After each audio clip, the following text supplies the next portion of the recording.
Good morning बच्चों, कैसे हो बेटा? सब तैयारी अच्छी चल रही है? लास्ट सेट लेकर के हम तुम्हारे पास आए हैं। उम्मीद करते हैं कि मेरा दिया हुआ 4 सेट तुम लोग बहुत अच्छे से कर लिए होगे और 5वां सेट भी अगर तुम कर लोगे। इसके अलावे बच्चे एक बात सभी बच्चे फोकस कर लो कि ऐसा कभी नहीं सोचने का है कि ये जो 5 सेट हमारा दिया हुआ है ये 5 सेट से ही 100% क्वेश्चन आएगा। ऐसा गवर्नमेंट ने कोई आश्वासन आपको दिया है।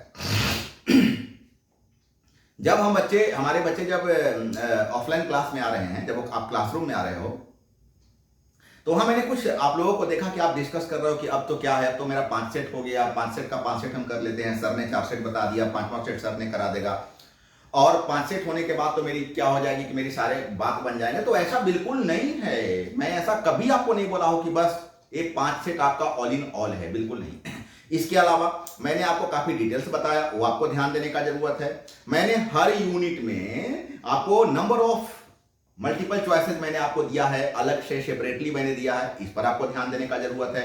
तो आप होल अराउंड करके जाओगे तो फिर आपको वहां पर कोई प्रॉब्लम्स नहीं होगी। फिर मैं मानता हूं कि आप वहां से 100% सोल्व करके आओगे।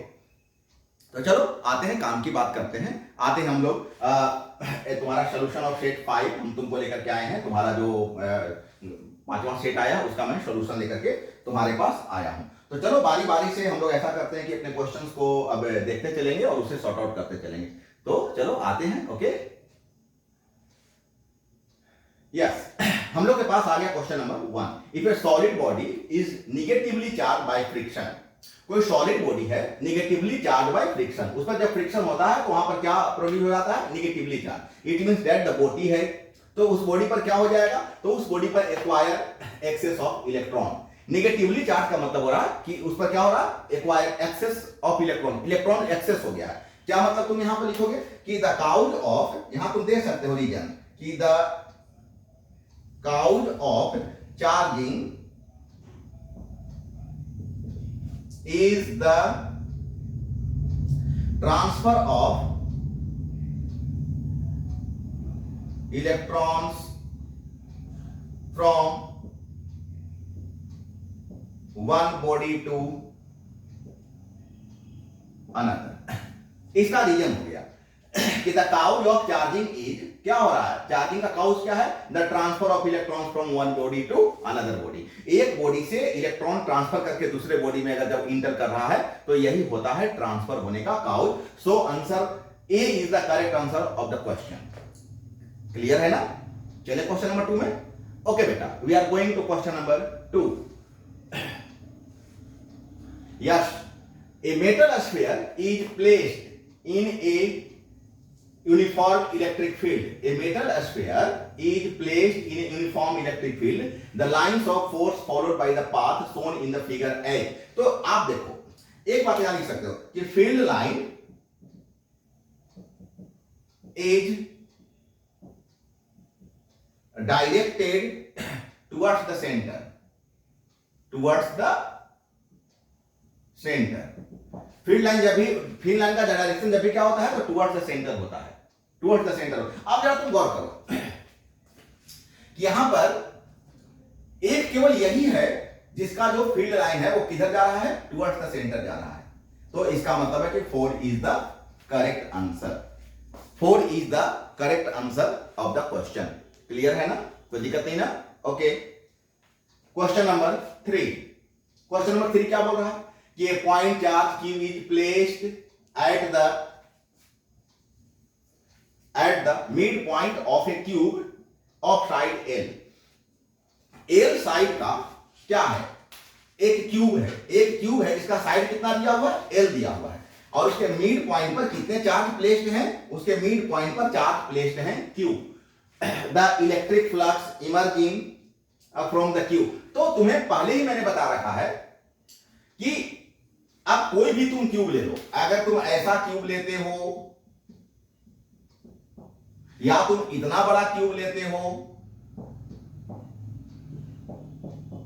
कोई फर्क नहीं पड़ता इसके डायमेंशन से। इसके डायमेंशन से इसको फर्क पड़ता है कि आपने बीच में जो चार्ज लिया है उसका अमाउंट क्या है, फ्लक्स उस पर डिपेंड करता है। So according to Gauss's theorem 1/ε0 into charge, 1/ε0 into charge. So A is the correct answer of question number 3. Now we are going to question number 4. The capacitance of parallel plate condenser does not depend on, किस चीज पर depend नहीं करता है? तो metal of the plate इस पर depend नहीं करता है। Metal of the plate, plate का जो मेटल है उस पर डिपेंड हो नहीं करता है। क्या होता है बोलो? कैपेसिटेंस इज इक्वल टू क्या होता है? क्या फॉर्मूला होता है? तो तुम फॉर्मूला पढ़े हो कि या तो C is equal to Q by V पढ़े हो, या तो C is equal to K into epsilon naught A by D पढ़े हो।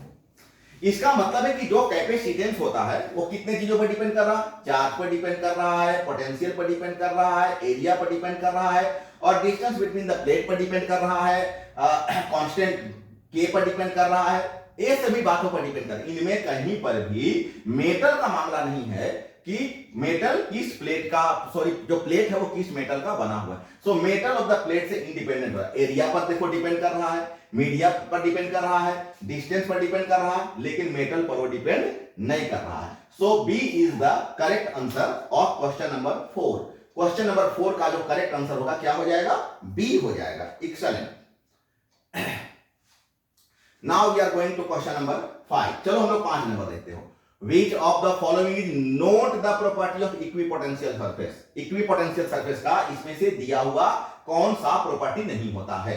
तो तुम पहला तो जान लो कि they do not cross each other, बिल्कुल एक प्रॉपर्टी है। इक्विपोटेंशियल सरफेस कभी भी एक दूसरे को इंटरसेप्ट नहीं करता है। वो क्या करता है? वो एक दूसरे को क्रॉस कभी भी नहीं करता है। The rate of change of potential with distance on the them is zero. Excellent, एकदम राइट है, ये तो एकदम ही करेक्ट है कि rate of change of potential with distance on them is always zero. Third, for a uniform electric field they are concentric sphere, बिल्कुल नहीं, कभी भी ऐसा नहीं होता है। क्या कह रहा है कि for the uniform electric field, अगर इलेक्ट्रिक फील्ड यूनिफॉर्म है, दे आर कॉन्सेंट्रिक स्फीयर, वो कॉन्सेंट्रिक स्फीयर नहीं बनता है। कैसे बनेगा? अगर तुम बाय द वे यहां पर अगर तुम चार्ज ले लो तो अगर ये ऐसे जा रहा है, ऐसे जा, तो कॉन्सेंट्रिक स्फीयर नहीं बनता है। एक कॉन्सेंट्रिक स्फीयर नहीं बनता, एक गलत है। They can be imaginary sphere, yes imaginary sphere होता है, ये इमेजिनरी स्फीयर है, लेकिन कॉन्सेंट्रिक स्फीयर नहीं है। So C is the correct answer. मतलब इसमें से 3 करेक्ट है और एक करेक्ट नहीं है। तुम्हें बताना है कि इसमें से कौन से नोट प्रॉपर्टी है। यस प्रॉपर्टी नहीं बता रहा है, नोट प्रॉपर्टी बताना है। So C is a not of property of equipotential surface. So in this question, C is the correct answer. Yes, question number 6. 3 charges plus 3Q plus Q and Q are placed on a straight line with equal separation. क्या बताया जा रहा है कि यहां पर क्या है? यहां पर प्लस 3Q है, उसके बाद क्या है? Q है, और उसके बाद क्या है? कैपिटल Q है। Equal separation, by the way A separation भी आर है और ए सेपरेशन भी आर है। In order to make the net force on Q to be 0, the value of Q will be. तो क्या मतलब है कि 3 आवेश दिया हुआ एक सरल रेखा में समान दूरी पर रखा गया है, तो Q पर कुल बल को शून्य करने के लिए Q का कितना मान होना चाहिए? तो सबसे पहले तो तुम F1 फाइंड कर लो। क्या हो जाएगा? K3Q ये ना, ये इसको F1 ले लो, इसको F2 ले लो, तो 3Q बाई आर स्क्वायर। अब तुम F2 ले लो, F2 कितना हो जाएगा? K by R square. अब तुम ऐसा करो कि F1 plus F2 is equal to 0। अब दोनों को जब तुम इक्वल करो और इक्वल करके जब सोल्व करोगे तो Q इज इक्वल टू तुम्हारा आ रहा है -3Q। जब हम लोग इक्वल कर लो और इक्वल करके Q इज इक्वल टू क्या आ जाएगा? -3Q आ जाएगा, इधर आकर के माइनस हो जाएगा। Yes, Q is equal to minus. So C is the correct answer. ये दोनों फोर्स को हम ऐड करेंगे, दोनों फोर्स को ऐड करेंगे तो टोटल वैल्यू कितना आ रहा है? 0 आ रहा है अकॉर्डिंग टू क्वेश्चन।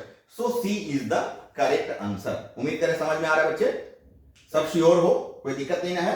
चलो क्वेश्चन नंबर 7। आओ क्वेश्चन नंबर 7 को देखो। क्या बोल रहा है क्वेश्चन नंबर 7 कि 3 sphere of a bad conductor. ध्यान देना बच्चे, कंडक्टर कैसा है? बैड कंडक्टर है। बैड कंडक्टर बोले तो कुचालक है।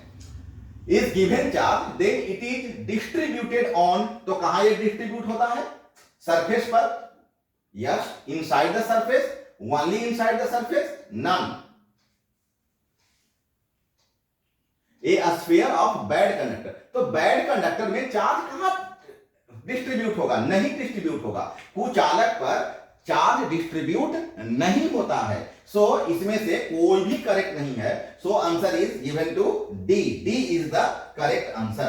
क्या होता है? एक्चुअली आउटसाइड द सरफेस होता है ना, आउट, यहां लिख सकते हो तुम कि outside the surface charge distribution होता है, आउटसाइड द सरफेस।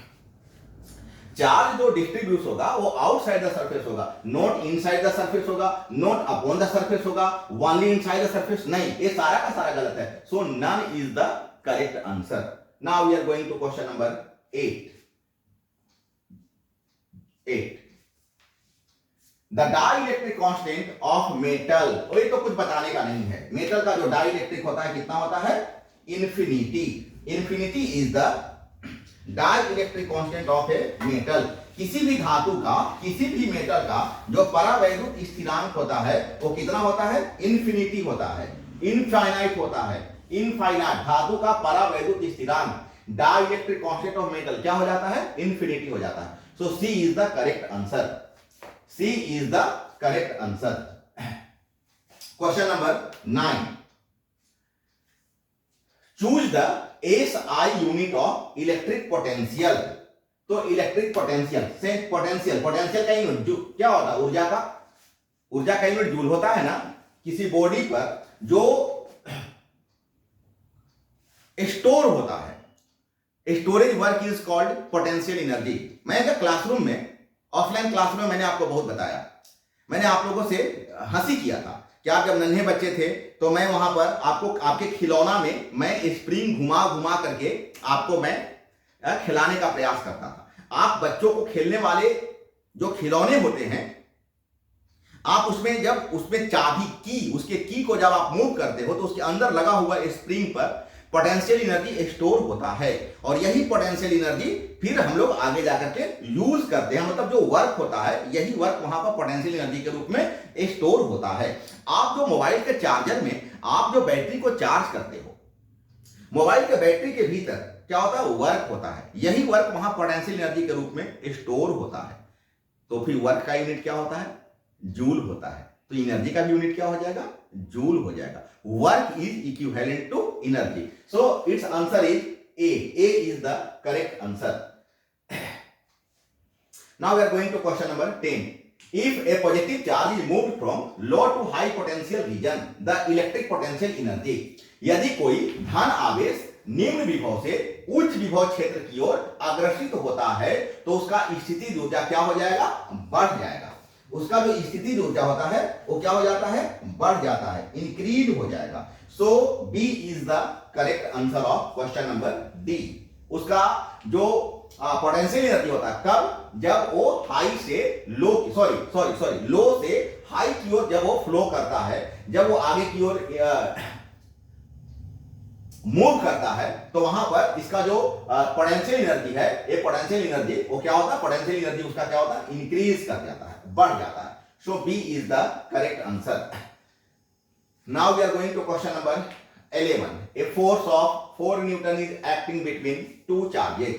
दो चार्ज दिया हुआ है, इसके बीच का फोर्स, मतलब क्या करोगे? क्या होता है formula? F is equal to 1/4 pi epsilon naught into epsilon r Q1 Q2 by r square. और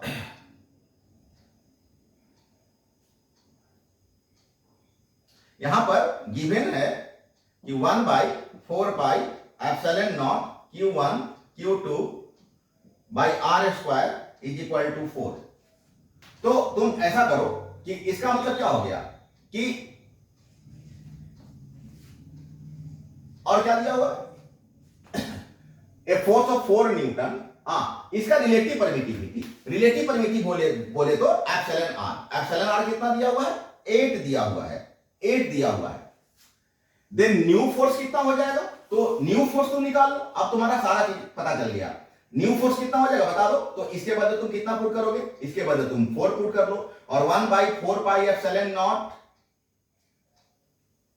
Q1 Q2 by R square का मान निकालना है। इसके बाद कितना पुट करोगे तो A हो जाएगा 8, बाकी सबको रख लो। अब 8 कहां चला जाएगा, ऊपर चला जाएगा, नहीं सॉरी 4/8 हो जाएगा। तो इसका मतलब 4/8 हो जाएगा और आंसर आ जाएगा 0.5। तो जो न्यू फोर्स आ रहा है वो न्यू फोर्स कितना हो जाएगा 0.5। तो 0.5 is the, yes D is the correct answer, 0.5 is the correct answer. बच्चे एक बार फिर से सुन लो, टोटल जो फॉर्मूला होता है, टोटल फॉर्मूला तुम जो पढ़ते हो कि 1/4 pi epsilon Q1 Q2 into R, लेकिन तुम जानते हो कि जो एप्सिलॉन है वो प्रोडक्ट है दो चीजों का, epsilon naught into epsilon R का प्रोडक्ट है। अगर तुम यहां पर पुट कर देते हो तो एप्सिलॉन के बदले क्या हो जाएगा, epsilon naught into epsilon R।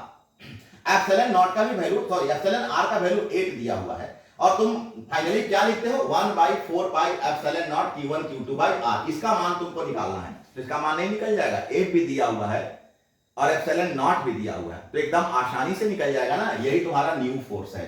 तो न्यू फोर्स क्या हो जाएगा 4/8 बाई में चला जाएगा, तो 4/8 हो जाएगा, इसका मतलब 0.5 हो जाएगा। So D is the correct answer of this question. इस क्वेश्चन का जो आंसर आ रहा है वो क्या आ रहा है, डी आ रहा है, 0.5 आ रहा है।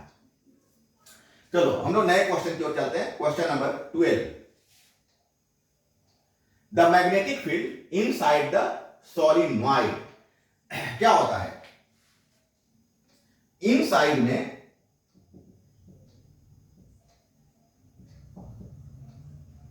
Strong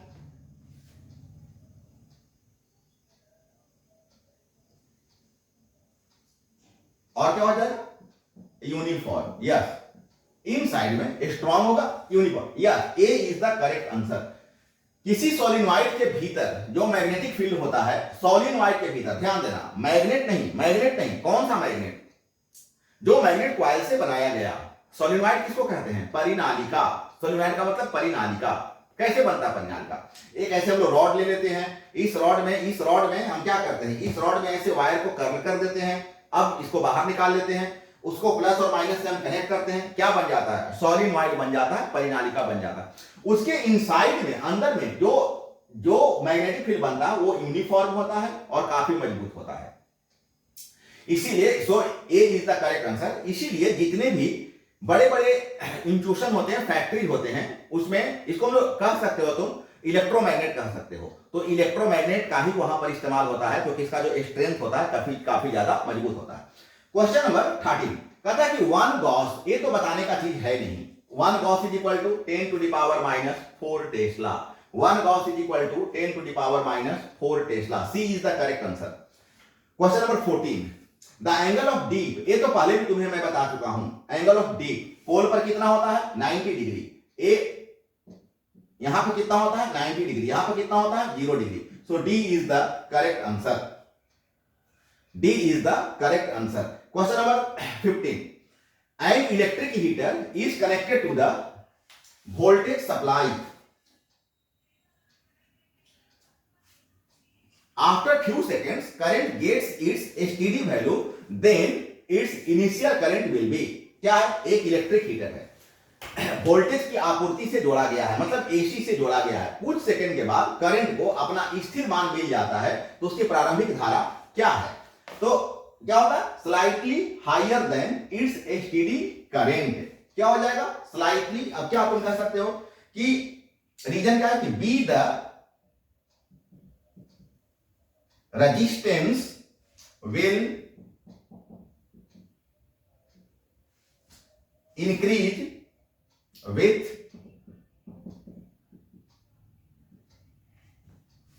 increase in the temperature. जैसे जैसे टेम्परेचर इंक्रीज करता है वैसे वैसे इसका रेजिस्टेंस क्या हो जाता है, इंक्रीज करता है। एंड हेंस, और यही रीजन है कि द स्टेडी करेंट, इसका जो स्टेडी करेंट विल डिक्रीज। यही रीजन है कि इसका जो शांत धारा है, स्टेडी करंट है, वो क्या हो जाता है, डिक्रीज कर जाता है। So B is the slightly higher than is steady current. सो इसका बी करेक्ट आंसर क्या हो जाएगा, B is the correct answer. Now we are going to question number 16 in the series combination. कैसा combination? Series combination. Series combination means क्या बताओ था? Series combination resistance का बोला गया ना कि फर्स्ट का सेकंड इन, सेकंड का फर्स्ट इन से बोला गया ना, जिससे करंट सेम जाए। बोला गया ना जिसका पोटेंशियल वेरिएबल हो। कितना चीज बोला गया? जिसका इक्विवेलेंट सबके सम के बराबर हो। बहुत सारे फैक्टर्स पढ़ाए जाते हैं बच्चे, आप सभी फैक्टर्स को ध्यान रखिए। इस मोड पर कौन सा फैक्टर काम आ जाएगा हम नहीं जानते हैं, इसलिए सारे चीजों को ध्यान रखने का जरूरत है, तभी जाकर के जॉब मिलेगी, नहीं तो जॉब नहीं मिलेगी। बहुत मुश्किल है, आजकल के बच्चे बहुत मेहनत करते हैं, आप पीछे रह जाओगे। तो सभी बच्चे पूरा स्ट्रिक्टली ध्यान दो और मेडिटेशन के ध्यान दो। अगर किसी टॉपिक्स में 10 बातें पढ़ाई जाती है तो तुम 9 बात को नहीं बल्कि 10 के 10 बात को तुम ध्यान रखने का प्रयास करो, तब जाकर तुम्हें सफलता मिलेगी। क्योंकि दूसरे बच्चे 10 के 10 बात को क्लियर कर रहे हैं, फिर आप पीछे रह जाओगे। चलो हम लोग आते हैं, क्या कॉम्बिनेशन कैसा है? सीरीज कॉम्बिनेशन है और 2 और more than 2 resistances, the current through each resistance is same. Yes, this is the correct answer. बताया गया ए रेजिस्टेंस है, ए रेजिस्टेंस है, ए रेजिस्टेंस है। या तो तुम यहां पर ऐसे अगर सर्किट बना देते हो, अब यहां से तुम bye the way I current flow करते हो, ए आई करंट इससे भी इससे भी इससे भी सब फ्लो करते हो, आई बाहर निकल जाएगा, ए सर्किट कंप्लीट हो गया। तो सबसे तो सेम करंट फ्लो कर रहा है ना, सो A is the correct answer. इस क्वेश्चन का आंसर कौन सा करेक्ट होगा? ए करेक्ट होगा कि the current through each resistance is same. सभी रेजिस्टेंस से क्या हो जाएगा? सेम करंट फ्लो करेगा। क्वेश्चन नंबर 17 नंबर क्वेश्चन को देखो, यह ग्राफिकल क्वेश्चन है, थोड़ा सा इसमें तुम लोग ध्यान देना। अच्छा क्वेश्चन है, बहुत अच्छा क्वेश्चन है। क्या है? A cell having an electromotive force E and internal resistance R। तो बता दो करंट कितना हो जाएगा? करंट हो जाएगा E upon R plus R। क्या होता है current is equal to? Current is equal to electromotive force upon total resistance, और V इज इक्वल टू क्या होता है? आई आर होता है। तो I के बदले कितना पुट कर दोगे? E upon R plus R, और कैपिटल R को जो कहते हो छोड़ दो, इसका मतलब E upon R plus R by R, और V इज इक्वल टू जो भी आ रहा है V is equal to E upon a distribution कर दो तो 1 प्लस R बाई R। अगर रेजिस्टेंस 0 हो रहा है, इफ रेजिस्टेंस 0 हो रहा है तो पोटेंशियल कितना हो जाएगा? 0 हो जाएगा। इसका मतलब R क्या हो जाएगा? R हो जाएगा, और V क्या हो जाएगा? E बाई 2 हो जाएगा। इसका मतलब है कि R इज प्रोपोर्शनल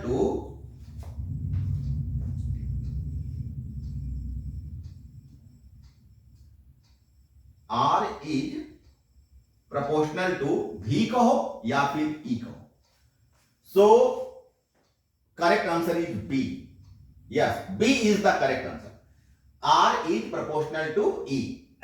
ये देखो ए प्रोपोर्शनल हो रहा है, यहां पर बढ़ते बढ़ते बढ़ते बढ़ते यहां पर क्या हो जा रहा है? प्रोपोर्शनल हो जा रहा है। So B is the correct answer. क्या है? एक सेल है, उसका इलेक्ट्रोमोटिव फोर्स E है, इंटरनल रेजिस्टेंस R है, इसको किसी वेरिएबल एक्सटर्नल रेजिस्टेंस R के साथ कनेक्ट कर दिया गया है। As resistance R is increase, the plot of potential difference V across R is given by. तो yes, R is given by, R और V के बीच का। अब ये जो ग्राफ क्या बता रहा है कि ये देखो आते आते आते आते यहां मर्ज कर जा रहा है। So R is directly proportional to V।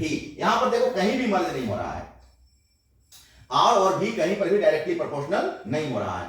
So B is the correct answer. 17 का B is the correct answer. Now we are going to question number 18। क्या क्वेश्चन बोल रहा है? 18 क्वेश्चन क्या बोल रहा है? In parallel combinations of n cells we obtain, yes, more current in parallel combination of n cells। अगर n cell का एक कॉम्बिनेशन है तो करंट क्या हो जाएगा? बहुत ज्यादा हो जाएगा, बहुत ज्यादा करंट हो जाएगा। नहीं होगा? पैरेलल कॉम्बिनेशन है ना, सेल का पैरेलल कॉम्बिनेशन है, तो सेल का जब पैरेलल कॉम्बिनेशन होता है तो उस पैरेलल कॉम्बिनेशन में क्या हो जाएंगे? करंट क्या हो जाएगा? उसका बढ़ जाएगा, करंट बढ़ जाएगा। अरे यार नहीं होता है, हम लोग पहले जब एक बैटरी कहीं पर लाते थे, रामायण महाभारत देखते थे तो घट जाता था, वो यूं ऐसे हिलने लगता था, दूसरा बैटरी को आकर जोड़ देते थे, तीसरा बैटरी को आकर जोड़ देते थे, और जब वो जुड़ता था तो क्या होता था? करंट को बढ़ा देता था। आते क्वेश्चन नंबर बी में। एक क्वेश्चन तो तुम्हें पहले भी बता चुके हैं। In a Wheatstone bridge if the battery and galvanometer are interchanged, दोनों को इंटरचेंज कर दिया गया, दोनों को आपस में बदल दिया गया है, तो क्या हो जाएगा, डिफ्लेक्शन इन गैल्वेनोमीटर, नो, कोई चेंज नहीं आएगा, कोई चेंज नहीं आएगा। गैल्वेनोमीटर के डिफ्लेक्शन में कोई चेंज नहीं आएगा। दोनों चीज चेंज हो रहा है ना, अरे बेटा दोनों चीज चेंज हो रहा है ना, बैटरी भी चेंज हो रहा है और गैल्वेनोमीटर भी चेंज हो रहा है, तो फिर तो वहीं का वहीं कनेक्शन आ जाएगा। सो कोई चेंज नहीं होगा, केवल तुमको फंसाने के लिए क्वेश्चन दिया गया है। अगर दोनों में से केवल एक चेंज होता तो बात बिगड़ जाती। अगर दोनों में से केवल कोई एक चीज चेंज होता तो बात बिगड़ जाती, लेकिन दोनों चेंज किया जा रहा है, दोनों चेंज होने के बाद कनेक्शन जैसा का तैसा रह जाएगा। सो कोई चेंज नहीं होगा। Question number 20, the specific resistance of rod of a copper as compared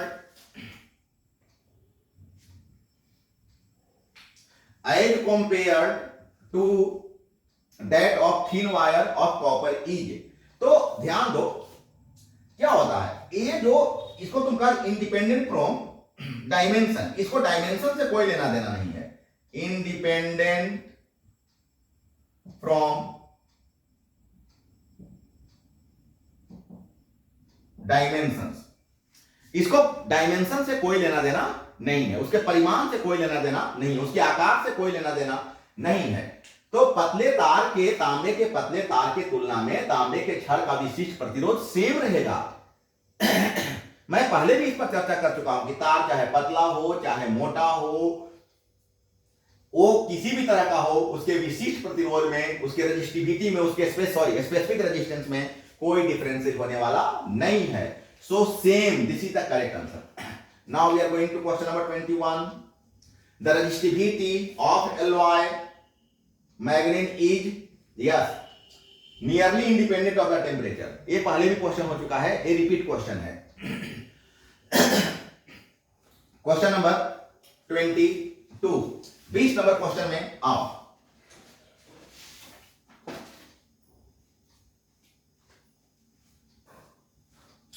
Current flows through uniform square frame as shown in the figure, in which case the magnetic field at the center of frame is 0.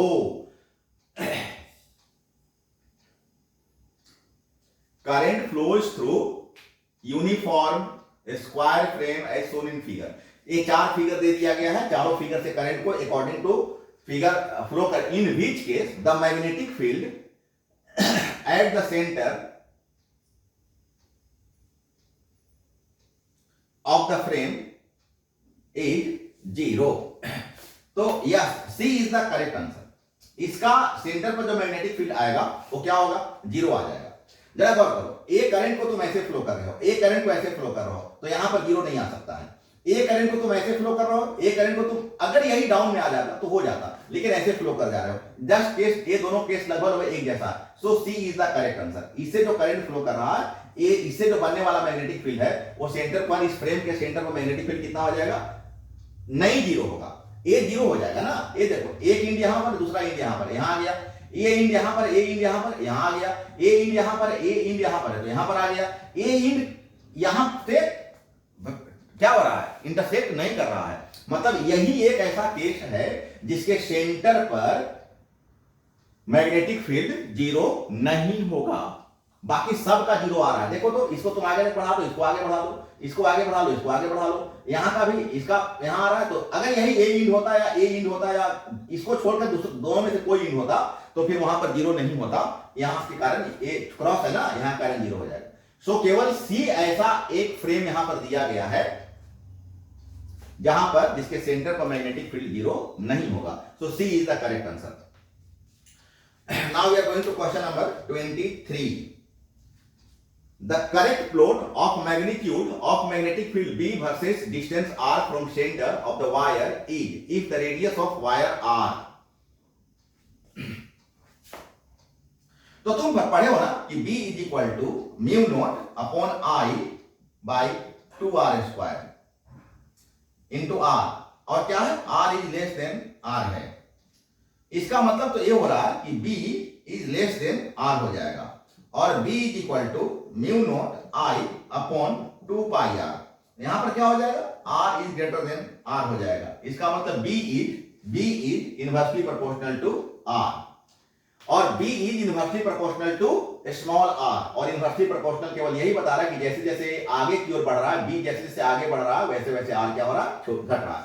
यहां देखो be constant था तब घटा, नहीं ये नहीं, यहां देखो बी इंक्रीज कर रहा है लेकिन आर क्या हो गया, कांस्टेंट हो गया, और यहां ये तो है ही नहीं, ये तो अचानक कैसे आ जाए, मतलब so B is the correct answer, B is the correct answer. A B directly inversely proportional to R, A follow कर रहा है B number, so B is the correct answer. Now we are going to question number 24.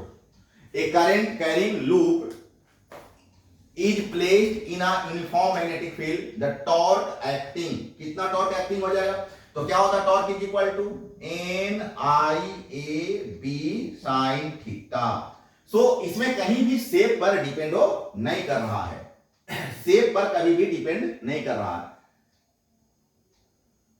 तो किस पर depend नहीं कर रहा, shape पर डिपेंड नहीं कर रहा है, एरिया पर तो डिपेंड कर रहा है, करंट पर भी डिपेंड कर रहा है, मैग्नेटिक फील्ड पर भी डिपेंड कर रहा है, तो none of these, none of these, none of these, ये सारे चीजों पर डिपेंड कर रहा है। और मेरे से यहां से पूछा जा रहा है किस पर वो निर्भर नहीं करता है, तो ये सारे चीजों पर निर्भर कर रहा है। देखो ना, एरिया पर डिपेंड कर रहा है ना, देखो वैल्यू ऑफ करंट पर डिपेंड कर रहा है ना, देखो मैग्नेटिक फील्ड पर डिपेंड कर रहा है ना, तो ये none of these, so D is the correct answer.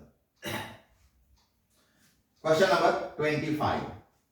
No force acts on a chain fired through a magnetic field when the angle between its velocity and magnetic field is. तो तुम formula पढ़े हो ना, A P equal to Q V B sin theta, that means Q V B sin pi, बोले तो zero, बोले तो zero, so pi is the correct answer,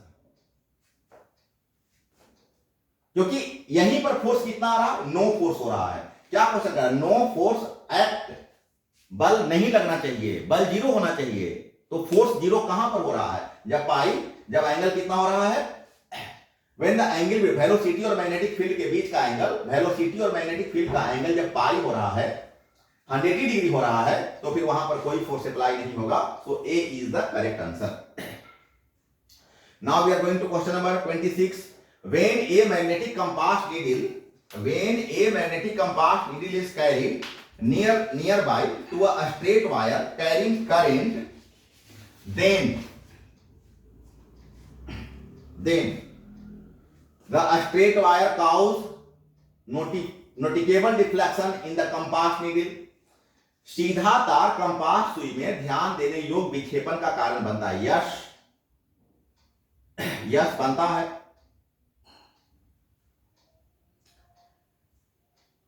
The alignment of needle is tangential and an imaginary circle with a straight wire as its center and has a plane perpendicular to the wire. सुई का संरेखण एक काल्पनिक वृत्त के स्पर्श रेखा की ओर होता है जो तार के लंबवत तल में होता है, तो दोनों करेक्ट है, so C is the correct answer, both 1 and 2 are correct, both दोनों सही है भाई।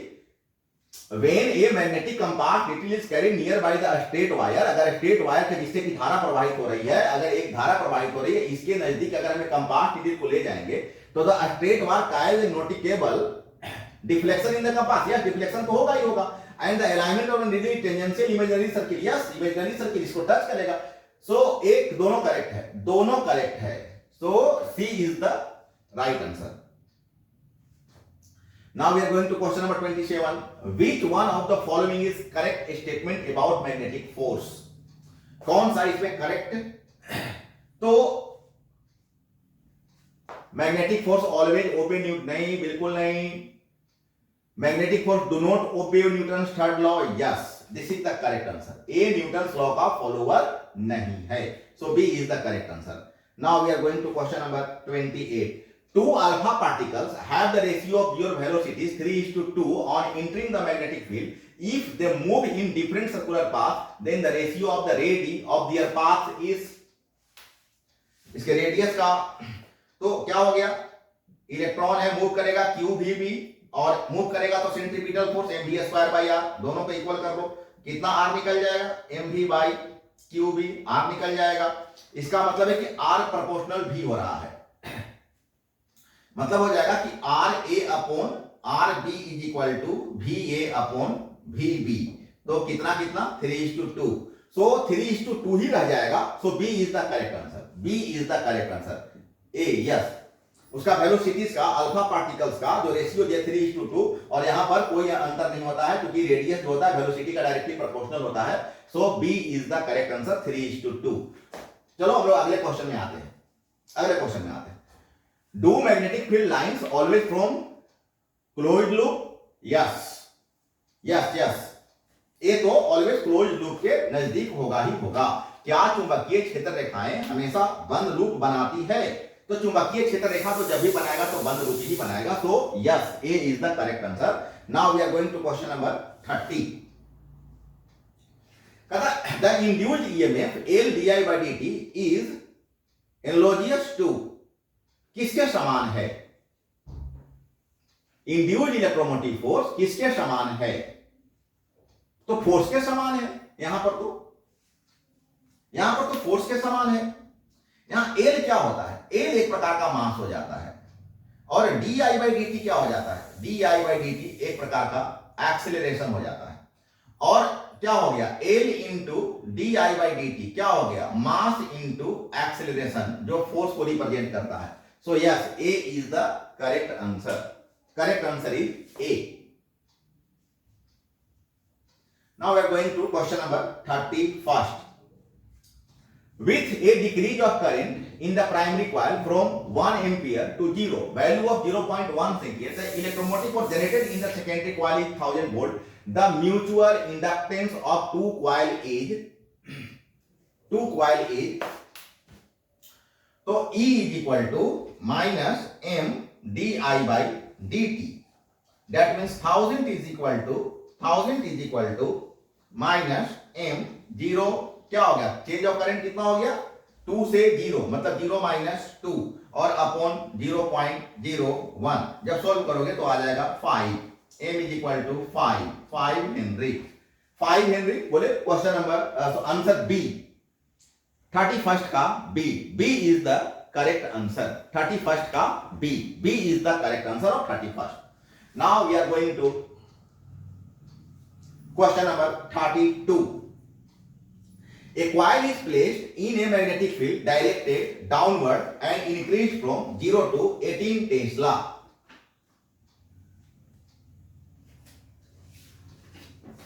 In 0.1 second, area of coil is 2 cm square and resistance 5 ohm. Induced current will be, कितना वहां पर induced current होगा? तो बच्चे आप जानते हो I is equal to क्या होता? E by R।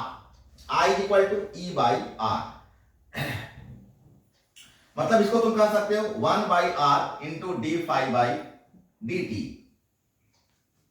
That means A dB by R dt। तो वैल्यू पुट कर लो 2 18 5 0.1। इसको हटाओ 10 कर लो। 5 2 या 10 72। यस, तो C 72 ampere in anticlockwise direction. Yes, ये तो एंटी क्लॉक होता ही है ना। ये तो एंटी क्लॉक वाई डायरेक्शन ऐसे मूव करेगा ही। ये तो एंटी क्लॉक में मूव करता ही है। इंड्यूस्ड करंट ऑलवेज कहां कैसे मूव करेगा? इंड्यूस्ड करंट एंटी क्लॉकवाइज में और वैल्यू कितना हो रहा है? 72 हो रहा है। So C is the correct answer. 72 ampere in anti clockwise direction. C is the correct answer. चलो क्वेश्चन नंबर 33। Question number 33।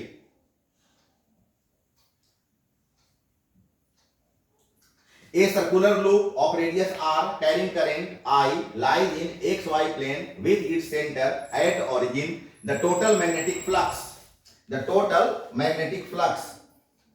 तो यहां तो it likes as a dipole. ये तो डाइपोल के जैसा बिहेव कर रहा है। सो एट सेंटर 0, डाइपोल का सेंटर पर कितना आ जाता है? एट सेंटर कितना आ जाता है? 0। अगर तुम ऐसे डाइपोल लेते हो तो यहां पर जितना चार्ज उतना चार्ज, तो धीरे धीरे घटते यहां पर कितना आ जाता है? 0 आ जाता है। So D is the correct answer. 0 is the correct answer. 0 is the correct answer. Now question number 34, which of the following statement is not correct. इसमें से 4 स्टेटमेंट है, 4 में से कौन सा स्टेटमेंट सही नहीं है। सही स्टेटमेंट नहीं बताना है बल्कि गलत स्टेटमेंट बताना है कि कौन सा स्टेटमेंट इसमें गलत है। तो whenever the amount of magnetic flux linked with a circuit changes, the electromotive flux induced in a circuit, yes, flux बदलने से ही, मैग्नेटिक फ्लक्स बदलने से ही वहां पर इंड्यूस्ड करंट सर्किट में electromotive force, induced electromotive force develop होता है, ए सही है। The induced EMF lasts so long as the changing in magnetic flux continuous, yes, ये तो फैराडे का सेकंड लॉ है कि जब तक रेट ऑफ फ्लक्स चेंज करते रहेगा तब तक वहां पर इंड्यूस्ड इलेक्ट्रोमोटिव फोर्स डेवलप होते रहेगा। The direction of induced EMF is given by Lenz law. Yes, E is equal to minus d phi by dt Lenz law होता है। इन्होंने तो बताया था डायरेक्शन के बारे में, फैराडे ने तो केवल बताया था कि electromotive force is equal to d phi by dt। Lenz ने बताया था कि यह उस काउच का अपोज करता है जिसके कारण ये प्रोड्यूस होता है। सो ये भी करेक्ट है। Lenz law is consequence of law of conservation of momentum. No, it's wrong. Lenz ने कंजर्वेशन ऑफ एनर्जी के बारे में बताया था। So momentum is the wrong answer. So D is the, इस क्वेश्चन का डी करेक्ट होगा क्योंकि इसमें कौन सा करेक्ट नहीं है सो बताना है। And this is the last question of the state, question number 35। The self induction L of a solenoid of length L and area of cross section A with a fixed number of turns and increases age। तो तुम formula जानते हो कि L is equal to होता है mu naught N square A upon L। तो L घटेगा और A बढ़ेगा। यस, L को अगर घटा दिया जाए और A को अगर बढ़ा दिया जाए तो सेल्फ इंडक्शन क्या हो जाएगा, इंक्रीज कर जाएगा। So B is the correct answer. L decrease करेगा और A इंक्रीज करेगा। So B is the correct answer. तो बच्चे, मैंने ये पूरा का पूरा सेट आपको 35 एक्सप्लेन करके मैंने आपको बताया। उम्मीद करते हैं कि आप लोग पूरे के पूरे जो क्वेश्चन होंगे वो आप समझ गए होंगे और एक दो बार आप प्रैक्टिस करेंगे तो पूरा का पूरा क्वेश्चन आपका क्लियर हो जाएगा। आप आइए इस चैनल पर, आप लोग इस चैनल को सब्सक्राइब कर दीजिए ताकि जो भी कुछ यहां से इंफॉर्मेशन आप तक जाए, आपको बिना कुछ यूज जाने ही आप तक वो इंफॉर्मेशन पहुंच जाए, ताकि आप समझ सके कि हमारे ग्रुप्स के लिए, हमारे लिए कुछ बेटर इंफॉर्मेशन आया है, कोई बेटर मैसेज हमारे लिए आया है, कोई बेटर मटेरियल मेरे लिए आया है। तो बच्चे, आप इसको सब्सक्राइब करना नहीं भूलिएगा। और चलिए फिर कुछ नए चीजों के साथ फिर मैं आपके पास आऊंगा फिर से। तब तक अच्छी तैयारी कीजिए, आप अच्छे से एग्जामिनेशन दीजिए और पूरा 100% मार्क्स लाइए। तो good luck boy, good luck मेरी बेटियों। Bye bye, bye bye.